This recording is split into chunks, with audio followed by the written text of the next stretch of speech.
like this chapter and want more, subscribe to the channel, comment, next chapter, and tap the bell icon to be notified when I upload a video. Enjoy. The Unbreakable Virgin. Story by Queen Ami Sanctus. Isa Amarachi Perpetual. Introduction. She's beautiful, intelligent, and the dream woman of every man. Everything about her revolves around a world of beauty. Her name is Chidinma and she's just 16. Every man she comes across lusts after her. Deep down in her heart, she had a deadly covenant to remain chaste till her wedding night. Then she was transferred to a mixed school where every guy wants to have a taste of her. There, she became the center of attraction and that exposed her to more dangers. Is it a crime to be beautiful? Tell me, how will she overcome these obstacles without breaking the covenant she had with her God? Who will save her from the claws of the darkness? Find out in this story as I take you down the lane of betrayal, sorrows, friendship, romance, and love.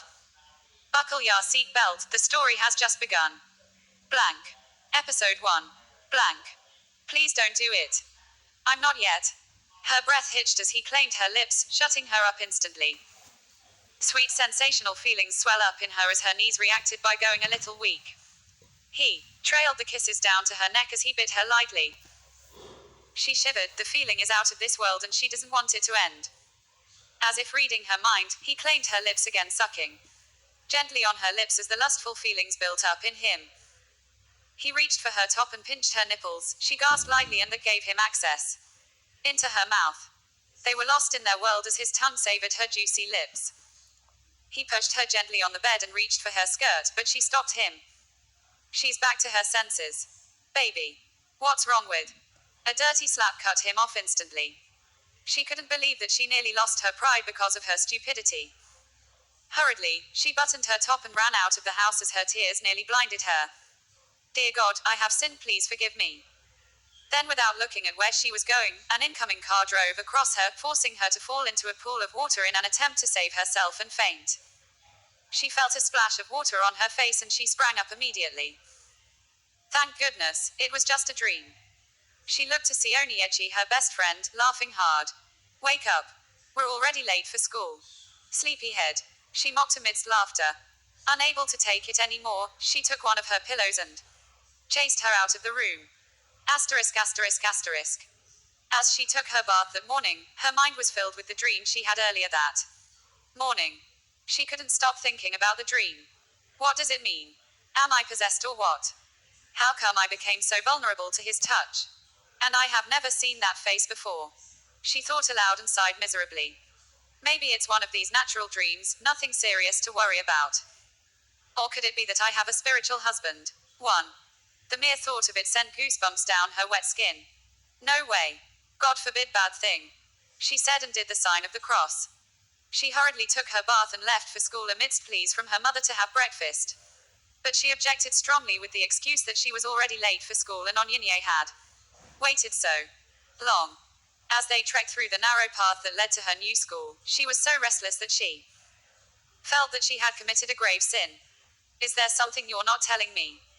Onyinye asked, trying to start a conversation with her. She has been quiet since they left her house and it's obvious that something is bothering her. No. It's nothing. She said with a fake smile, but Onyinye is not the type to be deceived easily. Chidinma. Friends don't tell lies. What's the problem? She queried. Onyinye, I don't know what's wrong with me. I feel as if I have committed a mortal sin since I woke up this morning. She said miserably. Tell me the dream that made you so miserable this morning. She persuaded her and she was able to grasp the reason for her quietness. It's nothing to worry about. Maybe you should go and see Father Anthony. And see what he will do about it. For me, it's nothing to worry about. Since you guys didn't do anything further apart from romance. She chuckled. It's not funny, Oni. I have never seen the face before. That's the main reason why I feel so cheap and miserable right now. Don't worry, we shall see Father Anthony on our way home. And you talk as if you haven't kissed before. Onyinye added naughtily. I have not, Biko. Stay there and think about the kiss, don't go and do something useful. Sinful child too. She rebuked her and Onyinye couldn't stop laughing. Oh. Sorry, Virgin Mary. Virgin most pure. She added jokingly and they laughed.